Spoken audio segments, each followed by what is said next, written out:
Jason had spent weeks treading the uncertain line between obsession and conviction, but the more he dug, the more he became convinced that the story of Britt's death had been a carefully curated lie.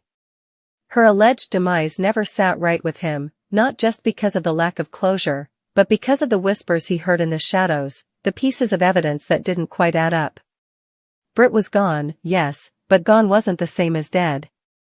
And Jason had come back from the dead himself.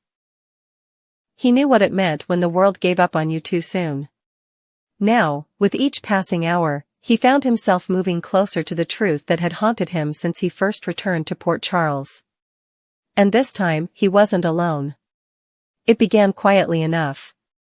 Anna, long his equal in strategy and instinct, had been keeping her distance from the chaos of the past few months.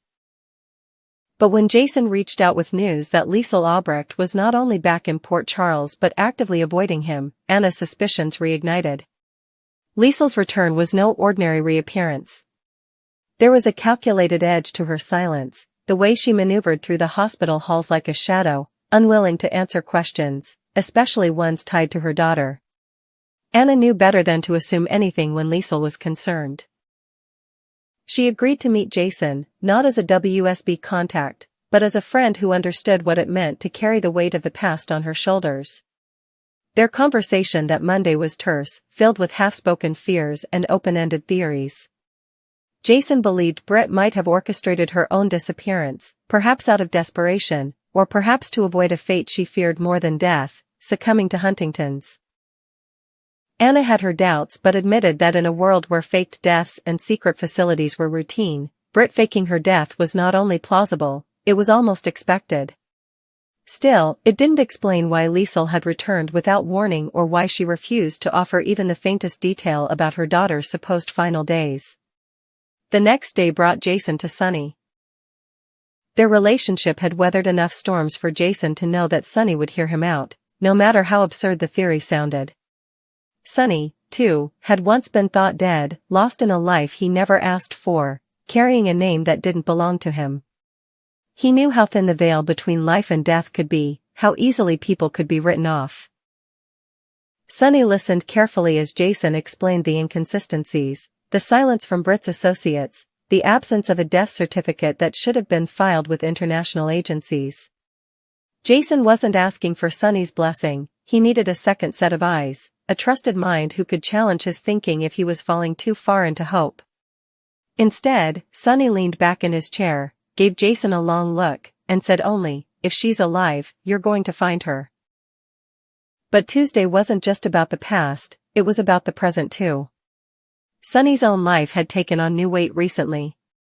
Brooke Lynn, caught in her own storm of family and identity, had come to him, needing something she couldn't get anywhere else, honesty. The conversation was quieter, gentler.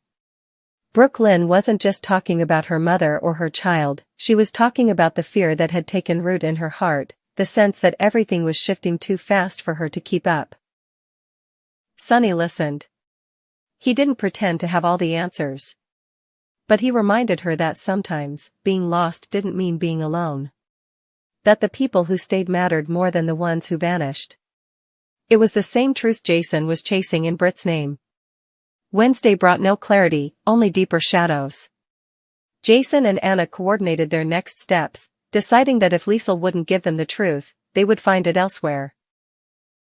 Anna tapped into her old WSB contacts, searching for records of Britt's body transfer, none of which existed in any formal database.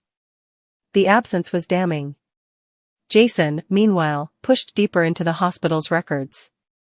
It was there that he discovered something odd, a secured patient file, one that had been flagged for deletion, but still lingered in the system's archive. The file was under a pseudonym, but the genetic markers listed inside matched Britt's known medical profile. The date of entry was only 6 months ago. It wasn't proof, not yet, but it was close. Thursday brought Liesl to Anna. It wasn't a meeting either had asked for, but Anna knew how to corner a ghost. She didn't ask about Britt directly, instead, she spoke about grief, about mothers who bury their daughters, and what it means to lie to yourself long enough that you believe the illusion. Liesl's eyes flickered, just once, and Anna knew then that she wasn't wrong. Still, Liesl remained stone-faced. She wouldn't confirm Britt was alive, but she didn't deny it either. That omission, more than anything, was enough for Anna to act.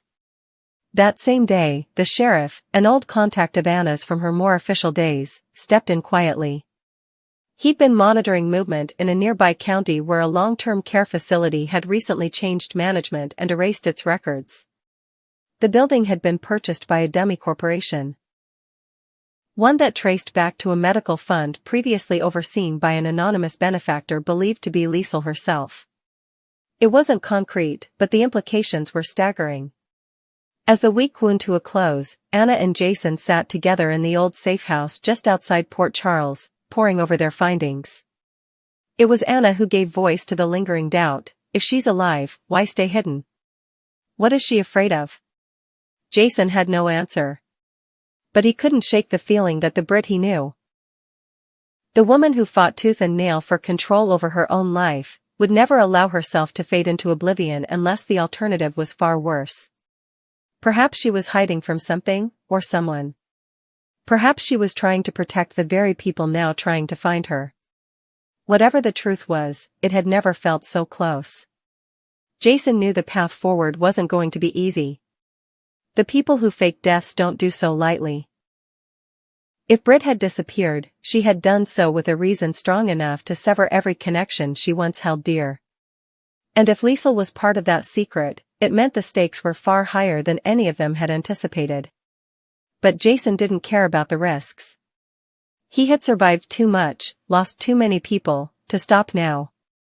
The ghost he was chasing wasn't just a woman, it was the promise of redemption, of unfinished love, of answers that mattered more than fear. By Friday, the lines had been drawn. Jason had allies now, Anna with her intelligence network, Sonny with his unshakable loyalty, and a whisper of confirmation hiding in Liesl's silence. The only question left was how far they were willing to go to uncover the truth. The story of Britt's disappearance was unraveling, and with each thread pulled loose, a larger tapestry came into view. One that could implicate not just Britt, but the institutions and enemies that had always haunted the edges of their lives. Jason wasn't chasing shadows anymore. He was chasing Britt. And this time, he wasn't going to stop until he found her.